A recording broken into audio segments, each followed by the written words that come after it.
as believers, the first thing after salvation is that God wants all of us to be focused on eternity. He doesn't want you to be fixated on earthly things. He wants you to be focused on heavenly things. He says in Colossians chapter 3, verse 1 and 2, set your affection on things above, not things on the earth. He says, if you have been risen with Christ, set your affection on things above, not things on the earth.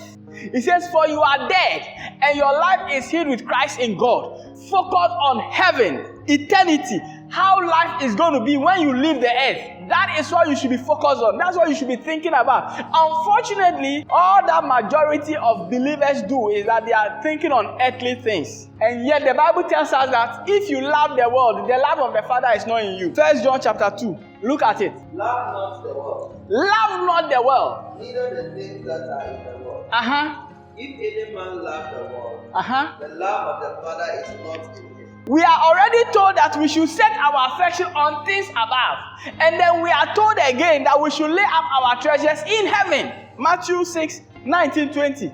And then he's telling you again that love not the world. In fact, in James, he tells us that, don't you know that friendship with the world is enmity with God? In other words, the moment we love the things of this world so much, we will turn ourselves against God. Yes. For all that is in the world. This is what you will find in the world. The lust of the flesh. So hold on. The lust of the flesh. That means people whose hearts are after the earthly stuff or this worldly stuff. What is going to happen is that they want comfort. They want enjoyment. Lust of the flesh. Hey, I must have a swimming pool. Hey, I must have this car. You will see on their DP. Every day they will be changing the type of cars. All the latest Benz that have not landed in Africa, they have it on their DP. That's what they are thinking about. What it is going to do is that it is going to supplant love for God. It is going to take the place of love for God. That affection, that passion that you need for the things of God, you will direct it to those things. Things that will benefit the flesh. Hey, you restaurant, they will even be snapping food and put on their snap and their status and their stories. That's what majority of us young people do. It's part of loving this world.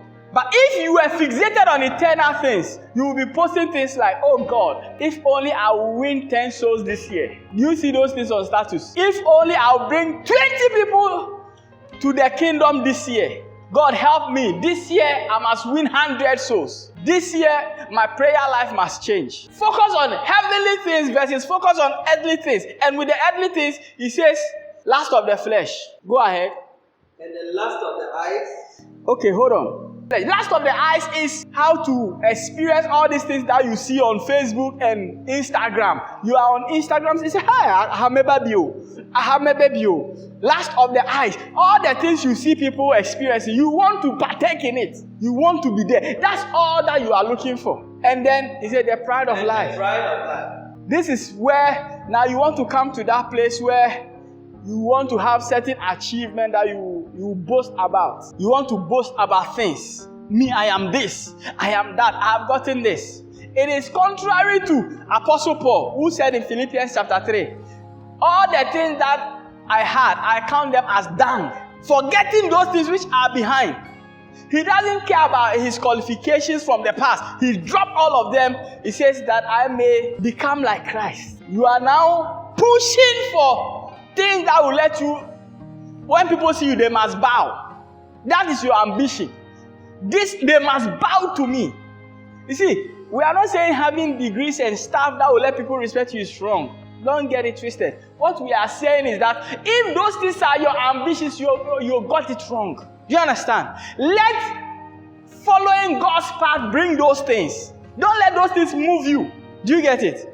Yes, even some people, the day they will get cars, everybody will know that you have a car. And it will give you some sense of pride. You will be walking and you will never put your key down. You will be using it to point people in their face. So, what did you say is your name? Listen, get to the place where it will not mean anything to you. Even if you have it, it doesn't mean anything to you. You understand? And it shouldn't add anything to your life. What should matter to you is things of eternal value. Whether you want a soul or not. Whether your action made somebody know God or will let somebody discourage somebody in God. Those are the things that should affect you. You understand? If you said something maybe in a conversation and you are moving, this thing that I said, maybe to let this person leave their faith.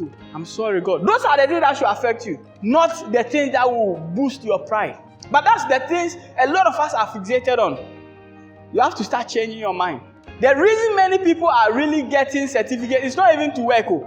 It's so that nobody will say that I have masters and you only have first degree. They also want to have masters so that, yes, we all have masters. Or I want to have PhD so that all of you are degree. You are not my level. Listen, you don't need it to feel good.